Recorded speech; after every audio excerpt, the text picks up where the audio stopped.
Assalamu alaikum everyone, hope you're all fine. Stay home, stay safe.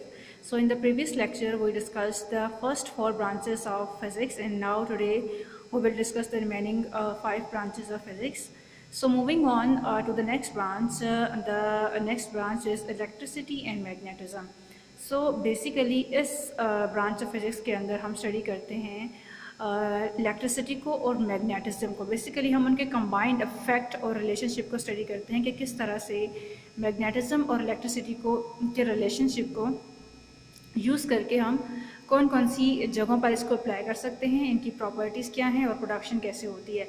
So in this study in this branch we study the charges at rest and the charges in motion as well, their effects and their relationship with magnetism. Basically charges की अगर हम बात करें तो electricity means जो आप common term है, electricity बिजली को कहते हैं, और इलेक्ट्रिसिटी जो प्रोड्यूस होती है इन द वायर्स वो मोशन ऑफ चार्जेस की वजह से प्रोड्यूस होती है. हमारे पास पॉजिटिव और नेगेटिव चार्जेस होते हैं और पॉजिटिव चार्जेस की मोशन से ही हमारे पास इलेक्ट्रिसिटी कॉज होती है. तो सबसे पहले हम इलेक्ट्रिसिटी को यहाँ पर स्टडी करेंगे कि चार्जेस रेस्ट पर कब होंगे, मोशन पर कब होंगे, फिर उनकी मोशन होती क्यों है, किस वजह से होती है, उसकी रीज़न क्या है और फिर उसके इफ़ेक्ट्स क्या हैं. And then we will see कि इन चार्जेस का फिर इफेक्ट और रिलेशनशिप मैग्नेटिज्म के साथ क्या है. सो फॉर एग्ज़ाम्पल जैसे हम शावर पैंट्स यूज़ करते हैं, तो जिसमें हमारे पास नोज़ल से शावर के थ्रू पेंट किए जाते हैं. तो वो जो पेंट्स होते हैं बेसिकली वो they are of electronic nature. उनके ऊपर जो आइंस होते हैं उनकी वजह से they get stick with the surface जिसके ऊपर पेंट किया जा रहा है. सो यहाँ पर अगेन हम आइंस को, इलेक्ट्रिसिटी को और मैग्नेटिज्म के इफेक्ट को इन कॉम्बिनेशन यूज़ कर रहे हैं, because charges and ions with magnetism हमारे पास इफेक्ट कॉज करते हैं जो कि बहुत लॉन्ग लास्टिंग होता है, और फिर उसका जो इफेक्ट है वो नॉर्मल पेंट से बहुत ज़्यादा डिफरेंट होता है. सो इन मैनी एरियाज़ बहुत सारी जगहों पर इनके कॉम्बिनेशंस को यूज़ किया जाता है, which we will discuss later इसकी फर्दर ब्रांचेस के अंदर. Now moving on to the next branch, atomic physics. So जितनी भी इससे पहले ब्रांचेस हमने डिस्कस की हैं उसके अंदर हमने मेगा पार्टिकल्स को या बड़ी ब्रांचेस को स्टडी किया है.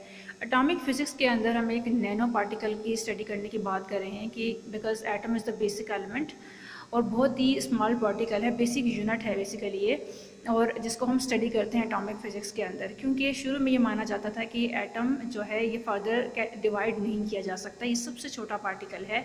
लेकिन इसके ऊपर जो फर्दर स्टडीज़ होती रहीं तो इसके ऊपर मज़ीद इंफॉर्मेशन इंक्रीज़ हुई और न्यू इन्वेंशन इसके ऊपर जो एक्सपेरिमेंट्स परफॉर्म करके किए गए तो ये डिस्कवर हुआ कि इसके अंदर भी बहुत सारे सब पार्टिकल्स हैं और this is not the smallest particle, इसके अंदर भी बहुत सारे हमें छोटे पार्टिकल्स मिलते हैं. सो एटॉमिक फिज़िक्स के अंदर हम इसी एटम के स्ट्रक्चर को स्टडी करेंगे, इसकी प्रॉपर्टीज़ को स्टडी करेंगे, लाइक कि एटम के अंदर जो पार्टिकल्स हैं वो अरेंज किस तरह से हैं, उनकी अरेंजमेंट क्या है, उनका स्ट्रक्चर कैसे है और वो किस तरह से वर्किंग परफॉर्म करते हैं, किस तरह से वो फंक्शन परफॉर्म करते हैं. So next branch is nuclear physics. So as the nucleus is present in the atom, तो जब हमारे पास एटम की डिस्कवरी हो गई उसके बाद न्यूक्लियर की स्टडी भी स्टार्ट हो गई. और न्यूक्लियर फिज़िक्स के अंदर हम स्पेसिफिकली सिर्फ न्यूक्लियाई के बिहेवियर स्टडी करेंगे, उनकी प्रॉपर्टी स्टडी करेंगे और हम ये देखेंगे कि न्यूक्लियस फर्दर कौन कौन से पार्टिकल्स पर कंसिस्ट करता है. सो nucleus is present in the atom और न्यूक्लियस के अंदर भी हमारे पास सब पार्टिकल्स मौजूद हैं और इनमें जैसे हम कहते हैं कि इलेक्ट्रॉन्स सब शेल्स के अराउंड रिवॉल्व करते हैं अराउंड द न्यूक्लियस, इसी तरह से न्यूक्लियस के अंदर भी सब पार्टिकल्स हैं, they are proton and neutron. Electron के ऊपर जैसे नेगेटिव चार्ज होता है, प्रोटॉन के ऊपर पॉजिटिव चार्ज होता है और न्यूट्रॉन इज़ न्यूट्रल. सो उसके ऊपर कोई भी चार्ज नहीं होता. तो प्रोटॉन और न्यूट्रॉन हमारे पास सब पार्टिकल्स हैं न्यूक्लियाई के जो कि न्यूक्लियस के अंदर प्रेजेंट होते हैं. और इस ब्रांच के अंदर हम इन्हीं प्रोटॉन, न्यूट्रॉन की और इलेक्ट्रॉन्स के प्रॉपर्टीज़ देखेंगे, उनके बिहेवियर देखेंगे और हम ये देखेंगे कि वो अपना फंक्शन किस तरह से परफॉर्म करते हैं, किस तरह से सब शेल्स के अंदर मूव करते हैं, उनकी आयनिक कंपोजिशन क्या है and all this things. The next branch is geophysics. As the name indicates, geo means earth. So in this branch we study the internal structure of earth. क्योंकि इसके अंदर हम स्पेसिफ़िकली अर्थ को स्टडी करेंगे। अर्थ की हमारे पास वेरियस लेयर्स हैं, हर layer का स्ट्रक्चर डिफरेंट होगा, हर लेयर के अंदर जो कंपोजिशन है वो डिफरेंट होगी।